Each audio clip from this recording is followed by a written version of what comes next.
Okay, hello et bienvenue. I'm Ben Luxford. I'm the director of UK audiences at the British Film Institute. Should we keep that? Yeah. No, we need a breeze. That's fine.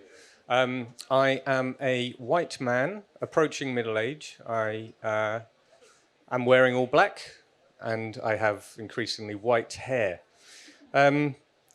So this afternoon's panel is developing new audiences for independent film, international case studies. The important distinction here is on the word new, given when panels at industry events like this usually take place and we talk about funding or we have discussions around strategies for distribution exhibition, it's usually to ultimately encourage the ongoing circulation of films in the market or to find ways to increase the attendance of already converted and regular audiences. Obviously, for a long time, the BFI's audience strategy has been on the audience, primarily audience, and not necessarily new audiences, but that has been quite a profound focus of ours in recent years. Our research, statistics, and insights unit are constantly undertaking a huge amount of work and tracking to help us refine and inform our strategy as well. One upcoming, soon-to-be published study shows us that theatrical cinema is firmly now seen as a treat, kind of once a year special occasion treat. And that's even for the kind of hardcore regular cinema attendees as well. Like the actual regularity of those cinema trips is dropping.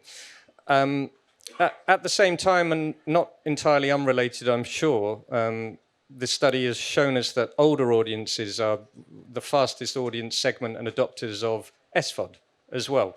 In the UK, and I'm sure at large across Europe as well, that older audience, we've all been probably over-reliant on them as well for our own indigenous film production as well as our regular audiences as well.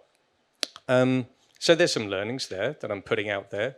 I also just read today the Tom Rothman interviews, Tom Rothman from Sony, his interview in Deadline as well, where he, a pull from that, a headline from that was that he said the audience in general, but particularly a younger audience, no longer goes to the movies. They go to a movie, which, you know, he should know what he's talking about, I hope.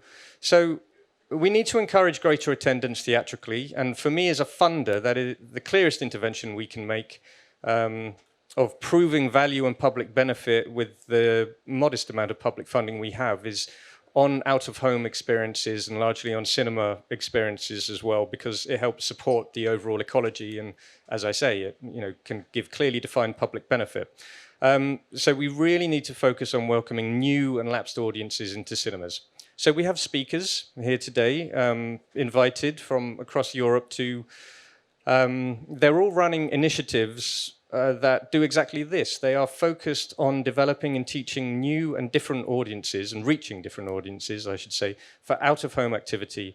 And hopefully those audiences are likely unknown to those venues that these activities take place in as well. So we're going to hear insights, hopefully some data and validation and confirmations as well, that it is possible to not just rely on the audiences we know, but that we can successfully reach the audiences we don't as well, which is something that this industry has always kind of grappled with. So I'm going to ask everyone to introduce themselves first, and then we're going to come back and start the discussion. You can start, Sarah. Okay. Hi, everyone. I'm Sara Calderon. I am from Colombia. I live in Spain since 16 years now, before in France. And I'm the CEO of the film agency. I'm here to talk and share about our audience building project, European Film Challenge. And my self-description is I am a Latino woman with brown hair in my 40s. Go. Hello, I'm Jeremy Zelnik. I'm from France. I'm one of the founders and the head of industry of Les Arcs Film Festival dedicated to European film. And I am co-heading, and we launched Futura Cinema that we talk afterwards with Anne Pouliquin. And I'm also producer apart from that. And I'm a white man, 40-something, not many hairs remaining. and I'm in tuxedo because going to screenings tonight.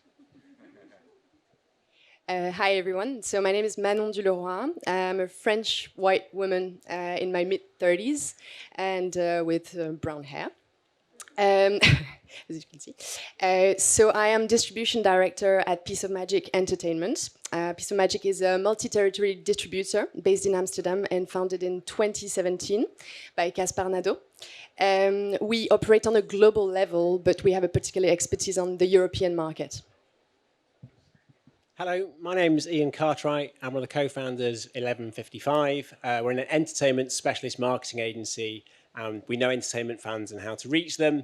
In the UK, we've been running a project called Escapes, which is all about getting new audiences into independent cinema venues and watching independent films. I am a white, middle-aged man with a bit of a tan, slightly less grey hair than Ben, and wearing a Greta Gerwig t-shirt. Thank you, everyone. So, Sarah, I want to start with you and the European Film Challenge. Just before that, so the marketing agency, you're a commercial agency? You lend yourselves to film marketing in general? Yes, absolutely. We work for film and series, promotion, marketing, and consultancy. So with that in mind, the European Film Challenge, how, before we get to exactly what it is, were you commissioned to do this, or was this something you as an entrepreneur saw was needed within the European landscape? So the original idea of European Film Challenge came from a distributor in Lithuania. And she shared with a lot of different countries the idea, and we were able to join as country partners. So we joined first as Spanish country partners, and then she moved to producing very recently. So we took over the coordination of the entire project, which is now in 14 European territories. And was that part of a Europa Cinemas initiative, or a... It's actually co-financed by Creative Europe. We have had to apply year after year to get the support. Now we have the 3 years support, and that's how we live. Although we're also turning it more and more as part of our business model, because our community now is also interesting for distributors to advertise their films. Okay, so what is it? Okay, so how does it work? Yeah. Can I join in the European Film Challenge? How old did you say you were? If you have to ask, I feel the answer's no. Okay, so you have to participate. To participate, you should have between 18 and 35 years old. We don't exclude anyone, but we target this demographic. And you have to watch, you're challenged to watch 10 films, 10 European films in 10 weeks. And if you do this, you can earn points to win a trip to Cannes, Venice, or San Sebastian in different territories. And we also launch some extra challenges every now and then with more points for the potential winners. So we have 3 winners per country per year that travel to these places. And since we are doing this since 7 years now, we have a whole community of cinephiles that are all the time participating proactively, recommending films, interested in new films. So we have a lot of different more formats to communicate with them. So that's really helpful, thanks. So are they, is it a website, an app? How do you log your progress? So it's a website where people have to upload a simple proof that they have seen the film. It can be a ticket from the cinema, or it can be a screenshot from their home screen. Of course, with legal platforms. I mean, we totally embrace the fact that people would see films in any type of venue or platform they prefer, but it has to be legal for sure. And then with all of these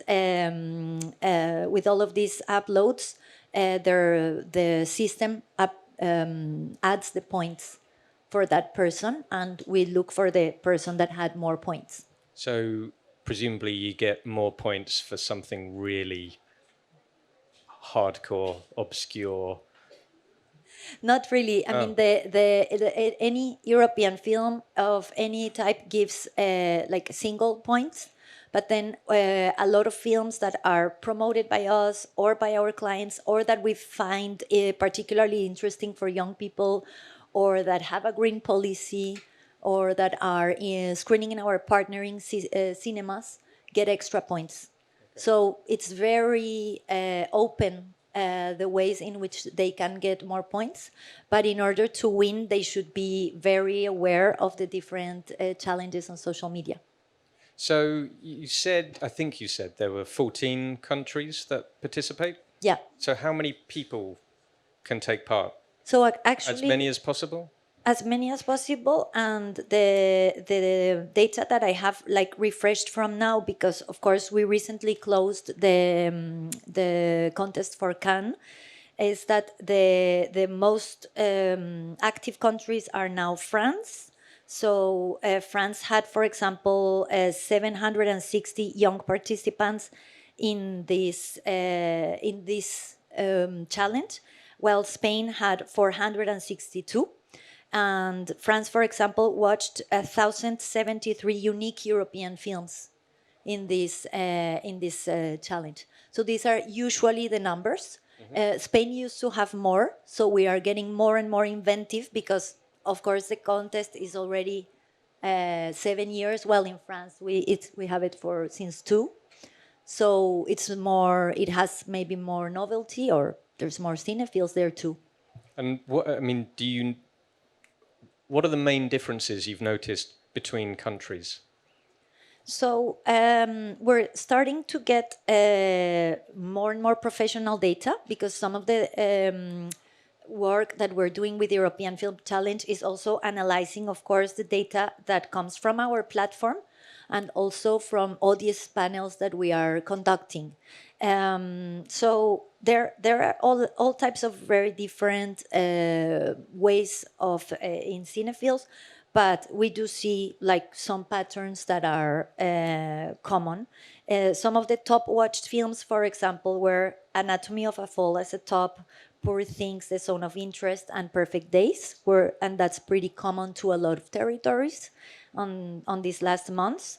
And for Spain, we run the audience panel, so you wanted a bit of data. The frequency of film watching, according to the audience panel we run, it's 47% of participants of the panel watch films twice a week, and 30% at least one film per month. I'll take that. It's actually in this audience panel, we asked people if they watched cinema.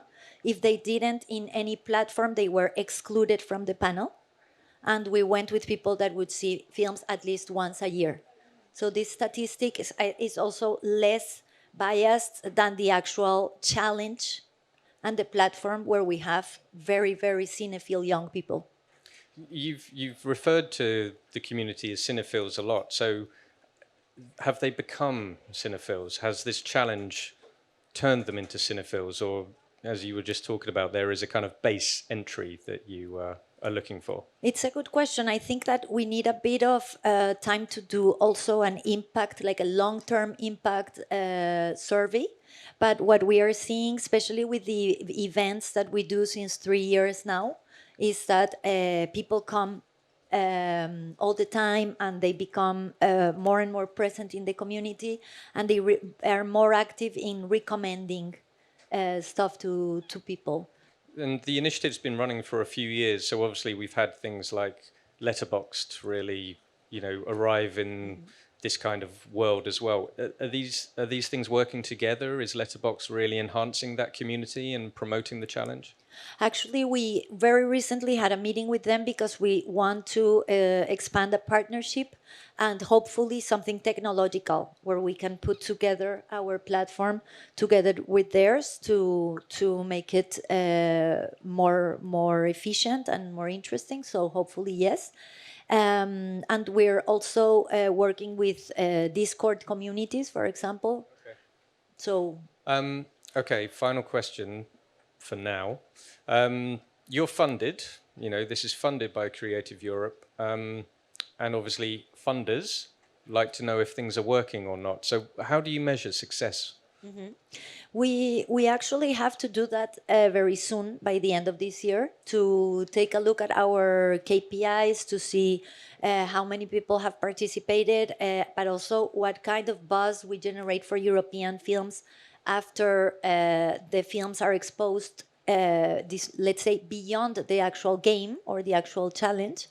And we have KPIs on social media, on newsletters, and on events. So this is being looked upon as something by Creative Europe that is there to promote Yeah. independent film. It doesn't exist just in its own ecology. It's not its own thing. It is a marketing tool. It is there to Yes. push and make awareness. Okay. Yeah, Super absolutely. interesting. Thank you. Thank you so much. Right, Jeremy. So you have a very different kind of proposal, maybe. I mean, do you want to talk about Futura Cinema and where it came from? Yeah. So it came from actually what we are doing in Les Arcs. People know Les Arcs mainly because of the co-production market, usually, the industry village. But we also, since the very beginning, have an event called the Summit that gather distributors and exhibitors around films, but also around discussions about audience, innovative tools, etc. Jeremy, do you just want to go a bit further about what Yeah. Les Arcs is and Yeah, it's very short, and then during COVID time we decided to launch a new initiative because when the theaters were closed, we were thinking already about how to bring back audiences and work on new audiences, especially young audiences, 15-25. The idea of the event we launched was to do an incubator, but quite unique in its form because we don't have a place where it takes place. It's in partnership with other events, which can be or festivals or innovative hubs, like placed around competitivity, etc. And we select a project for 10 months that are projects mostly around exhibition and distribution. We have a committee of experts that at each stage will give some advice, and so it can be our initiatives that are already existed, but we will accompany them in their developments, or people meet there with a bit of ideas and can launch projects. That's the way it works. So we've done three editions already, and we are launching the third one. Changing a bit the topic every year. So really it came out of the challenges that COVID created for this industry. There was an understanding from distribution and exhibition that there was going to have to be collaboration and partnerships to help rebuild. It came of two things, actually. It's why I started by Les Arcs. We were thinking we needed to accompany, professionals not only during 1 week or a few days, but yearly long, especially on innovative initiatives. And COVID time made it even more urgent, so we decided to launch it very, very fast when what I was saying, theaters were still closed, because we felt there was really an emergency to think about how bringing back audiences after this period. It's the focus of the project to reach audiences for French films, or to just grow cinema attendance, or both? No, it's really about cinema attendance. Right. We are on focused on arthouse cinemas mainly and independent distributors, but not specific kinds of films. It can be independent film mainly because that's the films they are working on, but not especially French films. How are you funded? So when we launched it, we launched it with very few fundings, but we managed to do partnerships with both festivals and that were willing to host the initiative, with some regional funds, because we are traveling. For instance, we did partnership with Annecy Film Festival, with Clermont-Ferrand, with Strasbourg Fantastic Film, etc. Then the CNC came on board on the second edition, and now it's funding us, second, and for the next one, which we just started. And we want to make it more international, so we just applied to Creative Europe. Okay, great. And how do the teams come together? Do you or Anna from the initiative as well? Do you two curate the teams and bring together people that you think could work together, or are you trying to get quite different groups of people to work together? So in the application, you can apply both as a project holder, so you already have a team and you're coming with your project, or you can apply by yourself because you want to join a team and bring ideas, etc.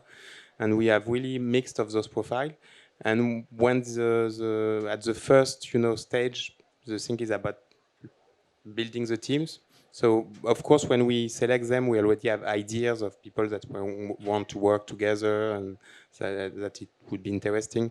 For instance, it's interesting to mix in some teams to have exhibitors and distributors joining a team with a specific project because they will learn, go faster.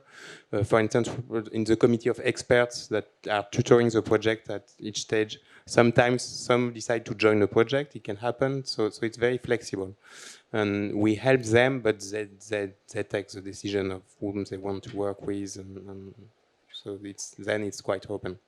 Can you give us some examples then of the types of initiatives that have come out of the Futura Cinema initiative? I think I have two good examples in mind. One is Playful, which is an initiative to bring video games in cinema. So they organize like video game sessions, etc.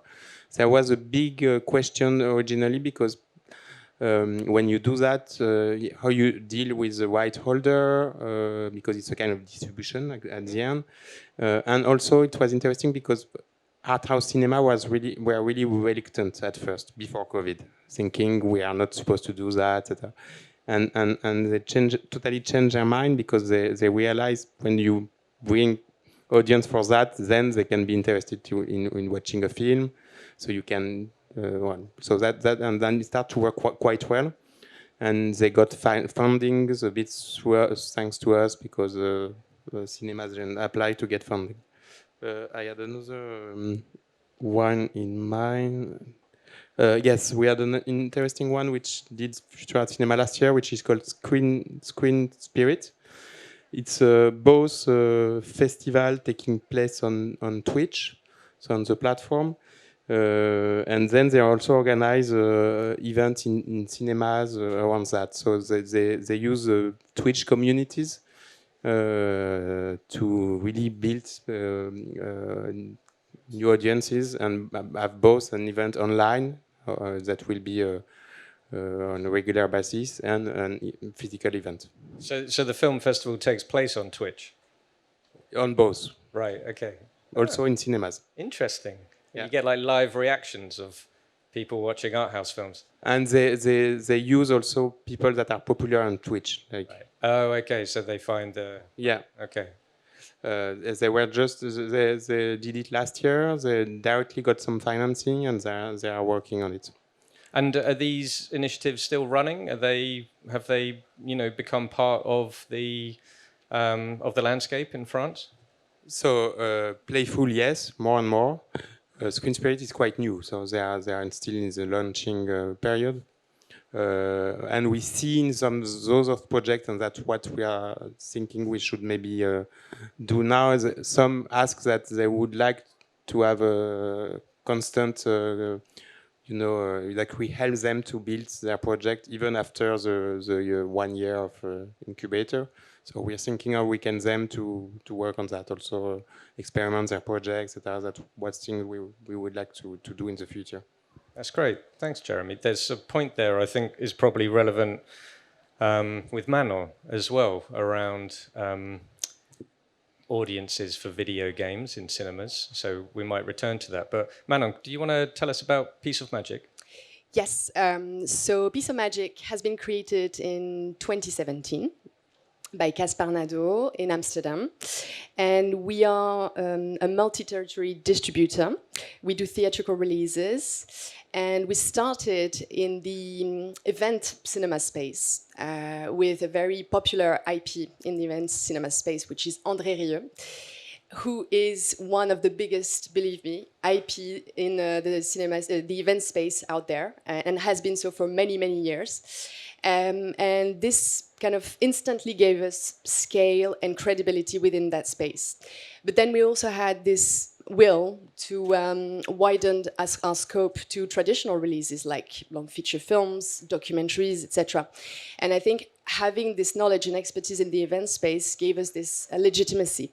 And so a lot of IP owners came to see us because they were super interested in what we were capable of doing and the fact that we were able to release something across multiple territories at the same time. It is quite rare, actually. And we operate on the global level for André, for instance, but we also have this very strong expertise on the European market. So very quickly, we kind of widened our scope to gaming, anime, but also long feature films, music documentaries, etc. And you said you were set up to be an event cinema specialist. You didn't become a distributor and realize that the market maybe was supporting event cinema more, or there was an opportunity there. You were firmly always event cinema. Yeah, I guess this is because the founder of Piece of Magic has been working in the event cinema space for ages and has a very strong expertise. So I think that was a way to start the business because he had this knowledge. And I think transferring that knowledge to traditional releases was kind of a natural thing to do because we already had all the the contacts with the cinema chains, the independents, etc. So we kind of just simply renewed that towards traditional releases. Yes, but selling Andre Rieu and anime is very different. So It is indeed. you must have built up a lot of trust. Yes, absolutely. I mean, we decided to kind of grow an expertise on the anime side because we were reached out by some IP owners of very strong anime IPs, like, for instance, Toho, Toei Animation, Kodansha, TMS, etc. And we did a lot of research in terms of the audience for anime. And that is actually a good point because within the anime audience, there are so many different subgenres and layers, and it's really a passionate thing to observe. And we grew that expertise by releasing gradually some anime content, from Jujutsu Kaisen to Demon Slayer to One Piece to very recently Gundam Seed by Bandai Namco. And yeah, I think we learned we grew this expertise on the field, so to speak. And what feedback do you get from the cinemas about the audiences who are coming? I mean, obviously the audiences will be very different for the examples we've given so far. But are you hearing that they are new to those venues? Do they just come in for those events and leave again, or has they become cinema attendees? That's the whole challenge, I guess. I think the first thing that would come to mind here is the level of enthusiasm that these audiences have for these events. They go very specifically to that type of content to see those events, and that's also what exhibitors love about it, basically. And if the content is good, the event is well planned, well promoted, then they tend to go in groups, actually, which is even more interesting financially for the exhibitors and us.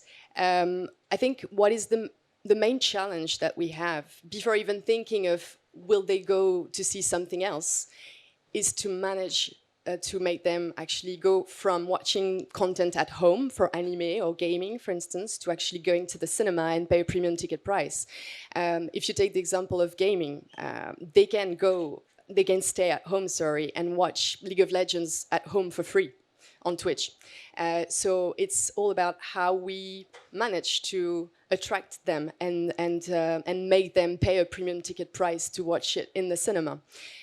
We found different hooks that work really well. We've been working with Riot Games for many years now on League of Legends, for instance, and we transmit live the League of Legends Championship final across more than 20 countries, and it works so well. We're bringing together tens of thousands of people together.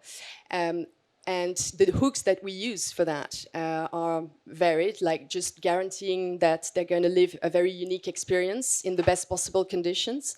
Then, we do special on-site activations. We give them collectors' goodies, etc. So we kind of, try to find hooks. But the most important thing, I think, is that we promise them that they're going to be able to experience a content that they love together with the other fans. This is the thing that's the most important thing. And they live a magical experience, and then they want to return and go back. And that's how we kind of build that. So they're meeting their online community Exactly. in real life. Whether it be for André Rieu, which is a slightly more senior audience, as you can imagine, or gaming or anime, they go, dressed in cosplay, and they just love being able to see a content that they love together with other people. And I mean, it's not all down to you, obviously. Like these cinemas, then I assume they are looking at ways of retargeting these audiences. So, an André Rieu audience will maybe be sold a prestige drama, maybe, or I mean, are you seeing them absolutely use the audience that you've brought them to, further their businesses?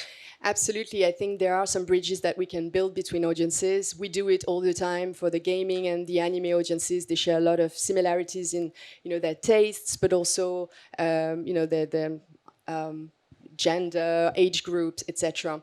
And we do target, both audiences for similar types of content. We do that for the anime. As I was saying, there are so many subgenres within the anime audience. We managed to have One Piece fans go to attend an Akira 4K restoration screening when we thought that this could be, for a slightly older audience, because it's 35 years old, but it works. And we also do build bridges between those audiences and even traditional releases, like Godzilla Minus One, which we released at the end of last year.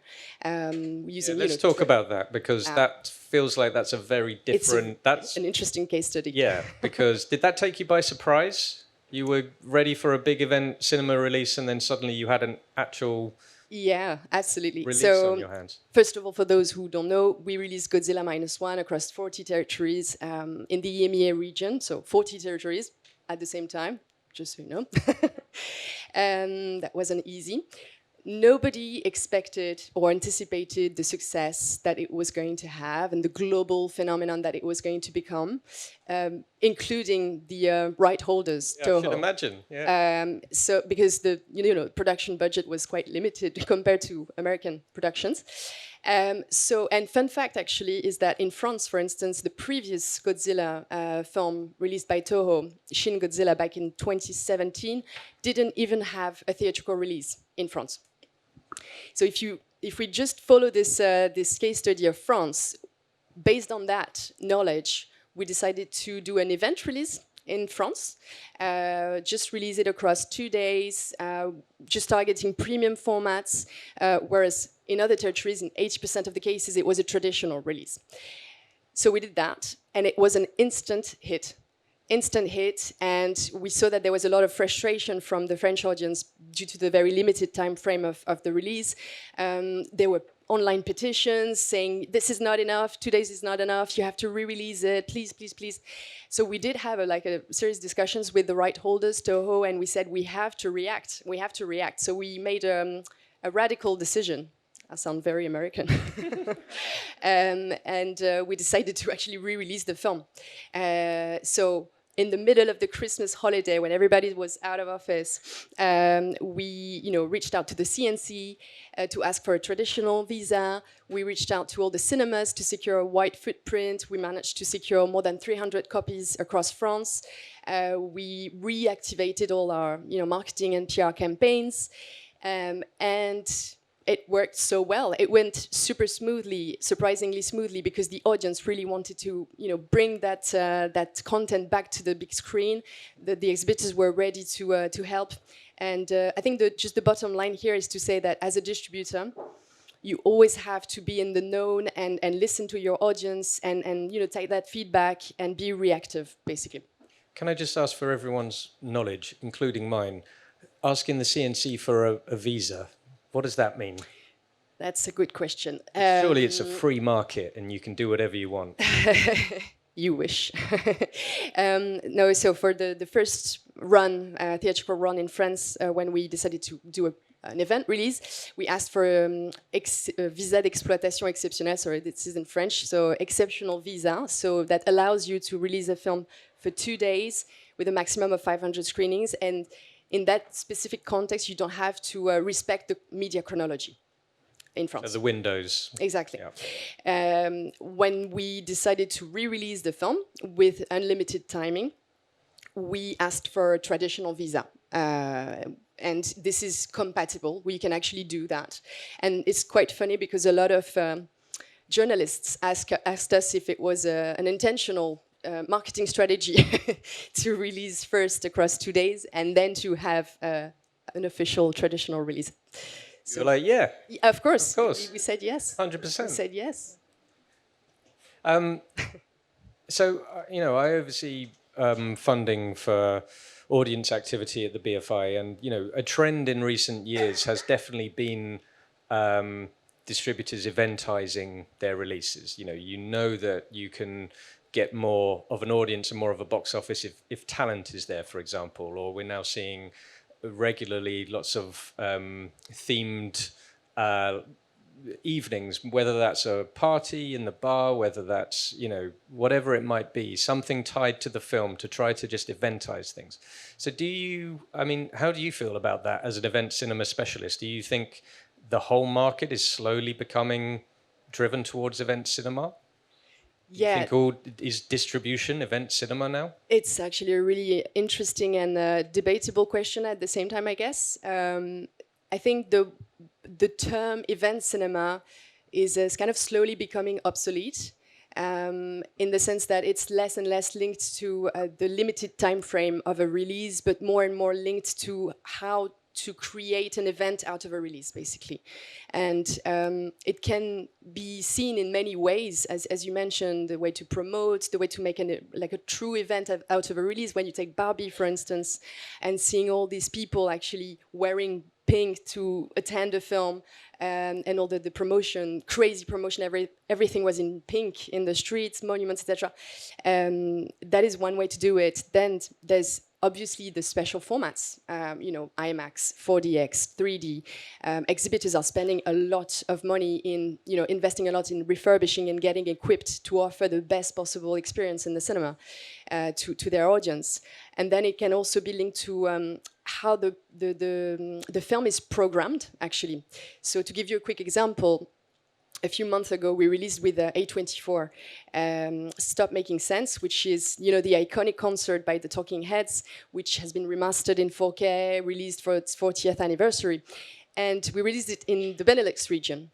And in Amsterdam and Rotterdam, for instance, some cinemas were actually removing the seats from the cinema to organize dance-along parties. Yeah, we had that in the UK as well. It's like they're actually, it's when does it become cinema when it's... Exactly, it's there's no crazy. seats. Yeah, absolutely. So that was amazing to see that there was such a big enthusiasm from the exhibitors, but also from the audience. And we actually, as a company, went on a I want to say seminar to one of these dance-along parties to just experience it ourselves. Yeah, I bet you did. Yeah.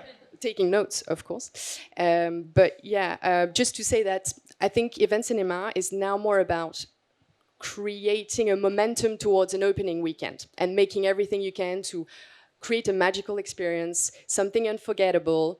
It's all about the content and also to differentiate ourselves versus the SVOD platforms, because you can actually go see a film at home for free. So it's all about creating that magical moment. Thank you so much, Manon. That's been super insightful. Ian, can we talk about Escapes? Yes. Escapes was born out of a tender from the BFI. It was called Open Cinema, and it was an initiative that unlocked some funding from DCMS, which is the Department for Culture, Media and Sport in the UK. And it was about a new initiative to bring new audiences to cinema. A piece of research had been done, and they found that ticket price was a barrier to certain audiences engaging with independent cinema or an independent film. So there was certain parameters that came with that tender. There was a certain number of cinemas that needed to be on board, and the frame of it was essentially to offer free screenings, 10 films across a year, free screenings nationwide for audiences to come to the cinema.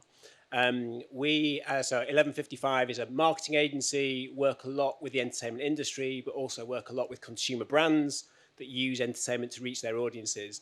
We really focused on the audience, and this audience that wasn't engaging with cinema at the minute, they more than likely weren't on the cinema's communication channels. They probably weren't engaging with independent cinema. Reviews from Cannes and reviews from Guardian probably didn't mean anything to this audience. And we thought we have to engage them in a different way, and we have to engage them on a more emotional level and something that's really relatable. So we came up with a brand for the initiative, which is called Escapes, and it was all born out of the insight. The cost of living crisis within the UK, things are pretty tough. We wanted to give people a chance to get away from it all, a chance to kind of escape from it all, and reposition cinema in people's minds as a chance to get 2 hours out of the house, go to a room with other people, put the phone down, and enjoy an experience. So Escapes essentially is a brand that is, its focus is audiences that aren't currently engaging with cinema and presenting cinema to them as a chance to escape and offering them free screenings, so to try cinema. And then when they go to the cinema, we work closely with the cinemas to hand that audience over to them and allow them to develop that audience. So Escapes is very much about awareness to non-cinema goers and trial as well of that audience. Thanks, Ian. That sounds nice and straightforward. I'm sure you've had no problem setting that up. Yes. I mean, does the industry understand it? I think they're getting there now. Now we've done, so it's a 3-year project. So having a multi-year project is great because it gives you time to learn. Anything new to the industry to some camps is viewed with cynicism. To some camps, like an opportunity to do things differently. The key thing was the venue. So a lot of independent cinemas we wanted to get on board. And we've now got over 150 cinemas on board, which is great. We've now got the UK's largest virtual network of cinemas across the UK, which is super exciting. Cinemas do amazing work within the UK for audience development already. And I think some maybe thought, is it a slight on what they're already doing? And it's very much about providing aerial support for the amazing work they're doing. And a real reminder to them, it's about finding audiences that aren't currently engaging. You're maybe not talking to them already. How can we get them involved? So there's been lots of work done with cinemas in the UK, and then getting the films on board and actually working with distributors. And again, some distributors really getting it and really getting, actually, if the industry comes together and we open up free screenings and we give our films as part of this, we're going to find a new audience that hopefully in a few years' time, there'll be paying audiences to go to our film in the future. So not all rights holders have viewed it that way. They're kind of worried about cannibalisation. Actually, is that a ticket sale they could have lost? I think, again, we've now done 2 screenings already. The data we're getting back so far has been amazing. So 51% of our audience were brand new to that venue. They'd never been to that cinema before. Over 80% of them said they would pay to go to the cinema within the next 3 months. 40% said they'd do it within a month. We've had about 2,000 entries to the survey that we've done, so really robust kind of audience data. So far feels really good. It feels like it's working. The challenge is going to be, as we do more films, can we kind of maintain that level of new audiences? We thought actually putting it out into the public, cinema fans are going to find it, and it's a chance to go to the cinema for free. But so far, we've got a great start in terms of 50%, 51% of that audience being brand new to cinema. What types of films are you showing? It's a real focus on the independent end of things. So it's definitely not sort of franchise movies. It's, as well as bringing new audiences in, it's about broadening their taste and showcasing to them films that maybe they wouldn't have otherwise taken a risk on. So we launched with Lionsgate, were very supportive, and we launched with the Iron Claw. And a big thing for us when we're looking at the films is we can't rely on sort of critical reviews or kind of reviews from The Guardian, etc., or festival reviews, because this audience don't really engage on that level. We had to, the Iron Claw's out, it's an independent film, A24 behind it, but actually Zac Efron was a really known entity. Actually, there's a Zac Efron film coming out, go to your local cinema and try it out, and that worked. And then the second film, we worked with Entertainment on a British comedy called Seize Them that had lots of kind of TV comedy talent within the UK, so we really pushed that side of things. What's really interesting so far from the data we're getting back on the social media activity we're doing, we're finding that audiences are engaging more with the brand advertising as opposed to the film advertising. And this is ultimately our goal. If we can create a brand with escapes that's about actually it's a chance to get out of the house, escape, go to the cinema, and they'll just take a risk on what film's showing, that we feel like we're in a really good place kind of building that brand going forward.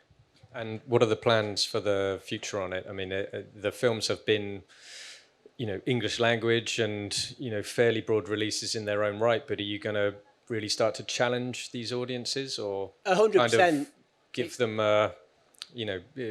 maybe don't go too hardcore too soon? No, we're really up for kind of experimenting. We've got a really amazing ticketing system. So all the ticketing is done through a tech platform so we can we own the whole journey. So everything from the social media advertising going out, claiming their tickets, we own that whole journey. So we can really track what they're doing. And also get lots of feedback from that audience in terms of what did they think of the film. So the first two films, I think we got 95% of the audience said they'd recommend it to a film for The Iron Claw, 71% said they'd recommend it for Seize Them. And we feel like on the back of what we're doing with the brand, we can kind of push that audience, and we really want to. So we've got a foreign language title coming up in July, and we've got another part foreign language film coming up in August as well. And we're really keen to kind of push the audience taste. And we feel like if we position the brand right, and we position a trip to the cinema as a chance to escape, even if that film wasn't for you, you've had a kind of trip out the house, you've kind of had a shared experience with other people. And we feel like that could be really powerful to kind of... We worked in the very beginnings with Secret Cinema with Fabian, and he very much built a brand that people would rely on because it was built around the experience. I think if we can get to that mindset of people reappraising a trip to the cinema, have a chance to kind of escape kind of 2 hours out of the day-to-day, we feel like we can really push audiences in terms of what films they watch. So, because I want to move on to questions from the audience, but just quickly, so 2 screenings so far. How many audiences are we talking about in total? So the first 2 screenings, we've had 16,000 tickets claimed. We see for generally in the industry in the UK about a 50% drop off for free screenings. So it's about 8,000 people through the door. We're really focused on that 50%. Actually, it's quite an industry-wide kind of stat, but we think there's maybe stuff we can do with that. The other thing that's been amazing is it's a brand new brand. We launched in February this year. The audiences that are coming, so bear in mind 50% are new to cinema, we've had, I think it's 6,669 people have opted in to be part of the email comms from their local cinema. So again, the ticketing platform we use, the cinemas can log into that and download that data. So it's nearly 7,000 email addresses that can be put onto these local cinemas' mailing lists.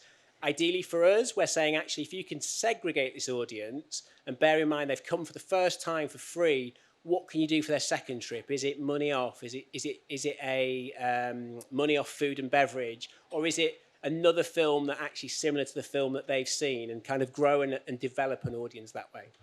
And my kind of final point before audience questions is when we talk about new audiences, I think everyone's head automatically goes to young audiences. And obviously we've, with the European Film Challenge and obviously some of the initiatives that have come out of Futura have been specifically focused on young audiences. You have a broad slate, Manon, a piece of magic, so I'm sure you're seeing a variety of audiences. In terms of escapes, has that skewed to a young audience getting a freebie? It's not. It's been really interesting because the initiative was about new audiences, and as an agency, we've been around since 2008. Usually, we're out looking for entertainment fans, cinema fans, and kind of direct them towards a particular piece of content. This time was all about finding people that aren't engaging, and we did a lot of research into different audience segments that aren't engaging with cinema, and we decided to go for the hardest to reach audience, which was a 25 to 44 C2D audience, so kind of lower socioeconomic audience within the UK that just aren't really engaging with their local cinema. So we've gone for the toughest audience possible and kind of grow from that. And again, so far so good in terms of what the results we're seeing. Great. Did you want to come in on this point, Jeremy? Yes, no, in our case, we focused on young audience on the first editions, but now we're moving to other topics.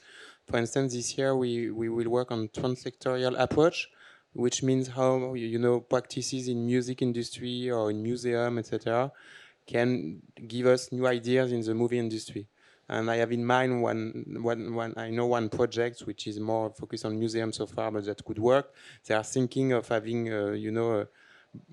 platform to plug in your electric cars when you go to museum, and you could do the same to movies, because you go to the movie and then you plug your car, and then when you go out, your car is that's totally different from young audience. So that's one of the ideas we're working on, to see if there are not other practices that could work, and it's not about young audience specifically. I mean, there's so much we can learn from the other creative sectors and cultural sectors as well, because, I'm not necessarily saying all of these initiatives have come out of a challenge within the market, but, I think there are shared challenges across the sector that we are, very keen to learn from, and not just teach. Yes, and usually they don't work so much together. Sometimes we know each other because there are fields you work in common, but you don't really compare your practices, etc. So we think there is something interesting there. Fantastic. Right, we have a roaming mic, and we have a few minutes left. So if there are any questions, wonderful. Two questions for you. When you said 16,000, is it across the two films, and is Zac Efron more popular? And the second question is, when you mentioned other languages that you're interested in experimenting with, what are those languages? Thank you. So the first film, the Zac Efron film, we did roughly about 6,000 tickets. And for the second film, again, lots of learning from the first film, we did 10,000 tickets from the first film. So we feel like we've got into a bit of a groove of understanding how we present this brand to audiences, learning from social media techniques. And in terms of language, really open. We feel like we've got a criteria that we meet, but there's no criteria in terms of a particular language that I think it's a South Korean film is going to be our first foreign language film, but really open. For us, it's looking for those hooks of the film that we think will engage like a non-cineast audience in a way. Okay, yeah, there's a hand here. Hello. Another question for Ian. Really love what you're doing. I think it's those sorts of out-of-the-box genius ideas that are going to, bring in new audiences, but genuinely. I wanted to ask about the commercial side of it. Obviously, for it to work long term, getting the big distributors, the big cinemas on board would have to demonstrate a very clear way that it's going to get more audiences in. Is it too early yet, or have you got sort of data that clearly demonstrates that? It's definitely too early. The research that we've got of 51% new to that venue, over 80% say what people say and what people do, granted, are different, but over 80% saying they'll go within 3 months. Over 40% saying they'll go within a month. And also just the stats of these people, I think it was 95% of the Iron Claw would recommend the film to a friend, 71% for sees them. We feel like that should drive audience. We don't have the data as yet, but one thing we're looking to do is with these email addresses we hand over to the cinema, is start tracking that audience and see what that audience's behaviour is. We ran, many moons ago now, but we ran something called E4 Slackers Club in the UK, which is all about getting young audiences into cinema at Pitch House cinemas. And they've tracked that audience. It ran for 10 years across the UK. And those customers are still lifelong customers and Picture House members. And that's where we'd like to get to with that audience. Thank you. Great, thank you. Any other questions? One over here. Hi, so I have a question for Manon. I was thinking very specifically about Riot and esports, and often those events that they do, they're stadium events, and there's fireworks going off and all the rest of it. I mean, massive, massive spend. At the other end of the spectrum, a lot of video games properties are actually experimenting with independent film companies to exploit their Unreal assets in an independent film context. And I wondered if you, having your foot in both of those kind of camps, sort of saw a huge potential for these projects to get theatrical distribution as opposed to going to streamers and other forms of distribution. Yeah, absolutely. And thank you for your question. I think that is actually something that we're discussing with, the likes of Riot Games, and we're working with Bandai Namco as well, who are into video games, but we are releasing a film with them. But so there are definitely bridges that we're exploring with these people. They see the potential, the commercial potential of a theatrical release across several territories, especially with our expertise and knowledge of being able to launch something in across several territories at the same time. To them, it's a way to build notoriety around the content, whether it be a game or a film. So this is definitely something that we are working on. Amazing, thank you. Great, we've got time for one more, I think. I have a question for Ian. So how does it work in terms of the copyright? So do you acquire the right to work with the cinema, and how about the box office split? How does it work? Yeah, it's a free ticket, so there's no box office. We work with a rights holder that's distributing that film in the UK. We tell them about the initiative, and there's a small fee that we pay them to access their film.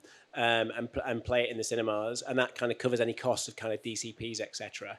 And it's just part of they either have it as part of their release program, or they do it for the kind of greater good of the industry. So yeah, we don't own any rights. We work with the rights holder to run the program. Okay, great. Anything else? Otherwise, Sarah, I was wondering, given that the prize is to come to a festival like Cannes, do you have like loads of young people you have to look after now? Yes, we don't have to look after them. They are so nice. We just give them an apartment, and actually they have like their little Erasmus kind of experience, because they are all sharing and going and chasing tickets. By the way, if you have parties, if you have tickets, invite them, because they are like wanting to live all the Are experience. there any here? Did you make them come here? Who's here? Who's from the who's the winners of the European Film Challenge? I don't think so. No. And I just thought before starting that I could have invited them, but they are real cinephiles that really don't miss one opportunity. They are up from 7:30 to midnight screenings all day. It's incredible. Amazing. Look, I guess, if I was to do something as closing words, the point is these activities are not. These are part of the market now. They're not adjacent to the market, and they're, happening at a huge amount across Europe and across the world as well, because that's the kind of, these kind of innovations and thinking we have to do now to ensure that we're not just reliant on an audience that might well, decide to do something else with their time as well. So I want to thank everyone for the efforts that you put into all of these initiatives and the thinking, and for your time today as well, because I know some of you have come possibly just for this panel as well. So thank you so much for that.